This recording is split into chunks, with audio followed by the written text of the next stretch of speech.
Let us see the applications of the first law of thermodynamics. But before moving into this, we need to know the work. See, we need to realize that how we will be quantitatively determining that what sort of the transformations has taken place, and in that the work is the most important thing. Now let us see what sort of works is usually being done.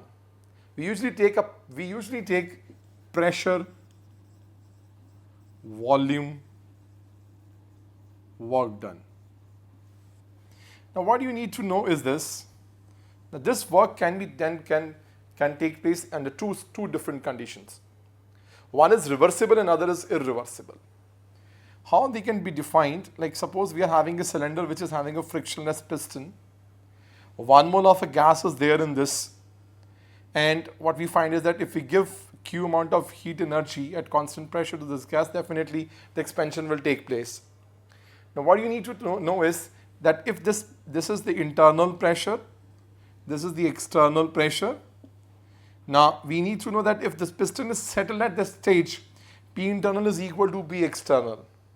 If suppose this piston moves up suddenly with a jerk and it moves suddenly to a little bit of a great distance, like from here to here, suddenly we will call it what? An irreversible change. It will be an irreversible process. And this expansion takes place because P internal is found to be more than P external. It gets expanded until the P internal and P external becomes same. Because this is the force which is not allowing this piston to move up, and this P internal is the force which is not allowing this piston to move down. So they both have to be balanced. So what we write usually is, we normally in this is that if we draw this pressure volume system and we have this P as external, what we can write is that if this is the V initial volume, this is the V final volume, this change, this is the work done. Now in this, remember, throughout this process, the external pressure remains the same. That's why this change has taken place in jerk. Now let us find out what will be the work done in this case. In this case, this work is actually P delta V. How we reaches to this formula is very simple. We know that work is actually force into displacement. We define then the P external, you can take this P external as the pressure, P external is force upon area. So this force will be your P external into area, and this area will be the area of cross section of this piston A.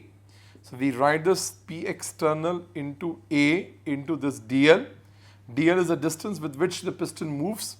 So this A and dl is going to give us what? The change in the volume, which is actually is V final minus V initial. So therefore what we get is as this P external into delta V.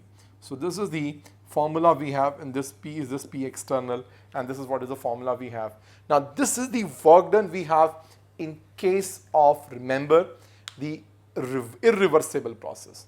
And this process is an isothermal process because no temperature is going to increase in this process, because whatever the energy has been given, the same amount of energy, same amount of the work has been done by the gas. So there is no net increase or change in the temperature of the system. So the temperature remains same. So it's the work done in an isothermal irreversible process, remember, which is given by this formula. Now suppose what we need to know is that this transformation takes place slowly. This transformation takes place slowly. Then in that case, we will be having a graph almost like this, the pressure volume. So the graph is like this. Every step involves small steps. Every time we are having small steps. So what we do is, in order to try to find out the exact work done, definitely this P delta V is to be integrated. Now in this, what we find is, in all these small steps which takes place in this process, we find that the external internal pressures are almost very similar in their magnitudes. that makes these processes, or such processes, reversible. They can go to any site. So what we are now doing is that we are trying to find out work done in a reversible process. Now in the reversible process, in chemistry, we take this pressure as E internal, because this is the pressure which is going to decide, because P external we cannot actually will not vary, and that is not cannot be determined. So we will be studying it in with respect to the pressure internal. Now when we are having pressure internal delta V, whatever the transformation takes place during whole of this process can be taken as V initial minus V final. If this is the V final we are having, so we can limit this for doing integration from V initial to V final. So what we get in this, moving into this, what we find is this, what we can write is that this P internal can be written as, we know that P V is equal to nRT. So we can write this P internal in terms of nRT by V.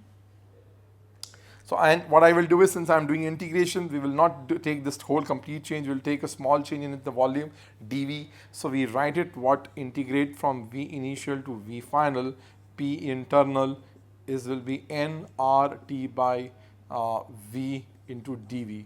So now what happens is this, so in place of this P internal we have written this one, so it is almost as integration of this one, nRT by V. nRT comes out, and when we solve it, what we get is, we get this formula, which is W is equal to 2.303 nRT log V final minus V initial. So this is the formula of finding out the work done, remember, in an isothermal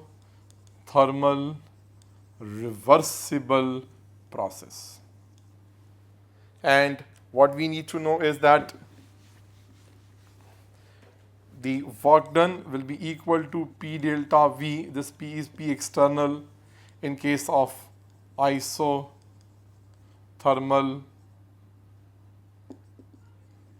irreversible process. Another important thing, the sign convention. What you need to know in the sign convention is that sign convention of W is taken as negative when work is done by the system. Because when the system is done by the work is done by the system, its own internal energy is being used, so sign of the W will be negative, whereas this W is taken as positive when the work is done on the system. So that's how they both are different. So so according to the numerical, whatever it is given to you, you have to use accordingly the sign convention, whether it is work done by the system or on the system. So please don't remember, different people, different teachers teach this chapter in their own way. They usually tell us to, or even the NCERT says to remember these formula with the sign. I advise that don't remember these with the sign, because it's not always there in the numerical that work is done by the system. Usually we take it by the system, but it can be on the systems. In that case, the sign has to be changed. So remember that accordingly you have to use whatever the situation is given in the numerical, accordingly you use the sign convention. If the work is done by the system, it will be negative. If it is done on the system, it has to be positive. Now, we also have free expansion. Remember, work done under free expansion. So work done under free expansion. See, free expansion takes place in vacuum. So when it takes place in vacuum, we need to know that there is no opposing force, so work done is 0. So in that case, remember your internal energy change will be QP plus 0. So that will make internal energy change equal to QP. So we have done 3 types of work done. Work done under free expansion condition is equal to 0. Work done in an isothermal irreversible process is P delta V, and in an isothermal reversible process is equal to 2.303 nRT log V final over V initial.